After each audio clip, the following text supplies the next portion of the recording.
So, Kadisha at 6.5 years old,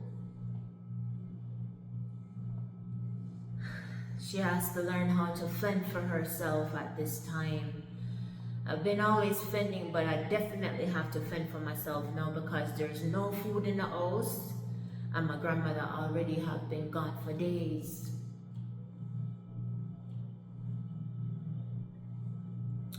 I remember my last bread back, nothing else, no left, no sugar, nothing in the house, nothing at all. Because most of the time, I'm drinking sugar and water and bread. That's what I'm surviving off of because no cooked food. And she already are telling me after me get my eye chopped out and everything, you're not supposed to leave the yard. Stay till me come home. Stay home till me come home. Nobody now gonna trouble you. Alright, so I have to stay home. Now run go a nurse yard no more. You have to stay home. I don't have any food.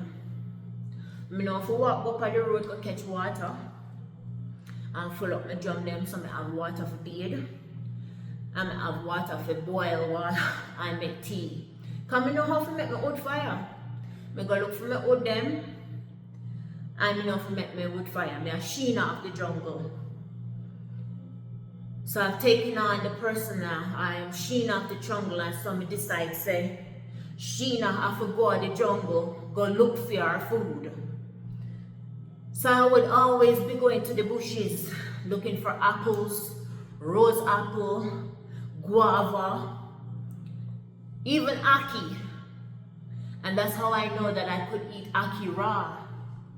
Because me, I look coconut, ackee, guava, apple, rose apple, wild raspberry in the bush. Whatever in the bush me can find, I would be looking for in the bushes. Trust me. Sheena climb tree, me a pick apple, me a climb tree, I pick ackee, the open ones me remember say that they always tell me, make sure you clean the ackee because I remember I used to have to help to clean ackee. So I know that I knew that I have to clean the ackee properly. So I make sure pick ackee were open and move the seed and take out the little pink thing them and me crack, me ox out the coconut, me find dry coconut, me ox that out, mash, use rock stone, lick the coconut, drink the water and eat raw coconut, the coconut and raw ackee together. I put them together and ate that. That was my meal. I remember I've come upon this graveyard and this graveyard had the biggest guava. Guava them big so and pretty. And I always love turn guava. I'm not really big pan the very ripe guava. I love them turn. And this particular tree that was hanging over a grave, and I'm telling you, this was dust up and hungry and bark my skin. Me say, me decide if me gonna eat dumpy guava tonight or me gonna go to bed hungry and me say, you know what? Me I look on the grave, me I look on the guava. Me I look on the grave, me I look on the guava. And me say, you know what? Me no business. Me I go on the grave and me I go stretch up and pick the guava them. Because for some reason, the guava limb right hang over the grave. So I have to go on the grave and I have to reach up and pick the guava, stand up on the grave. And I decide say, me I hear all kind of noise in the bush. And I look and me I go, all type of noise me I hear in the bush and I say, ooh, I'm afraid and I feel my heart. I feel my heart in my chest like it swell up. But me I say me hungry and me I look on the guava them, me I look on the grave. Me I listen and mosquito bite me at the same time. Lord of mercy, how me forget about the mosquito them. Mosquito them a bite out the clot. Anyways, I went on the grave because hungry. When hungry, I tell your brain, say, feed me, you're gonna listen no matter how scared you are. And I went and I picked those guavas and hold up my skirt like this, come here and say, me now go back a grave. Ever. I picked as much guava as I could, my skirt could hold. Because me I say, me I stack up.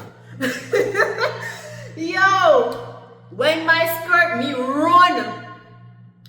Hold the skirt with me guava and me run. Run down the yard. And I have my guava there. Yep.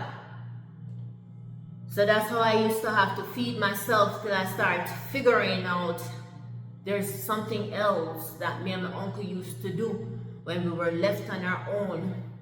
And I decided I'm going to be brave and do it on my own.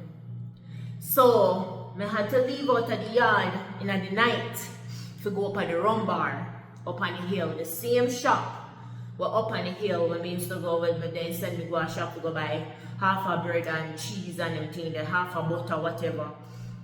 Well, back in the day, there you can buy half a bread, half a butter, you can buy a slice of cheese, and you buy a pack of milk powder, and Excelsior water crackers, and them things there.